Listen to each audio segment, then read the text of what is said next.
កំពុងតែគិតថាចង់ចេញមុខធ្វើមេតិកាចែកម្លែកប៉ុន្តែមានអារម្មណ៍ថាខ្លួនឯងបានល្អខ្ចោះវីដេអូមួយនេះគឺសម្រាប់អ្នកទី1ត្រូវយល់ថាកុំរងចាំភាពល្អខ្ចោះពីព្រោះថាភាពល្អខ្ចោះគឺអត់មានទេ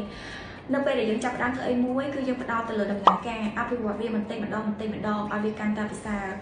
ទី2ការដែលយើងផុសទៀងទាត់និងផុសជាប្រចាំគឺវាមានសារៈសំខាន់ជាងដែលយើងផ្ដោតទៅលើភាពឥតខ្ចោះទៅទៀតដោយសារអីនៅពេលដែលយើងផុសទៀងទាត់ធ្វើឲ្យអ្នកមើលរបស់យើងគាត់ចាំយើងគាត់ស្គាល់យើងនិងមានទំនុកចិត្តជាមួយយើងបានកាន់តែច្រើនជាងមុនទី3កុំឲ្យភាពភ័យខ្លាចមកបង្អាក់សកម្មភាពរបស់យើងនៅក្នុងការចាប់ផ្ដើមធ្វើអ្វីមួយពីព្រោះថាភាពភ័យខ្លាចគឺពិតជាបានជួយឲ្យយើងរីកចម្រើនពិតមែនការភ័យខ្លាចដែលគិតថាអ្នកដទៃគិតមកចំពោះយើងវាបានធ្វើឲ្យយើងបង្អាក់ដំណើរការនៅក្នុងការធ្វើអ្វីមួយអញ្ចឹងចាប់ផ្ដើមធ្វើសកម្មភាពឥឡូវនេះហើយផ្ដោតទៅលើដំណើរការដែលយើងគួរតែធ្វើការចាប់ផ្ដើមធ្វើមាតិកាដំបូងប្រកាសជាអត់មានភាពល្អខ្ចោះទេ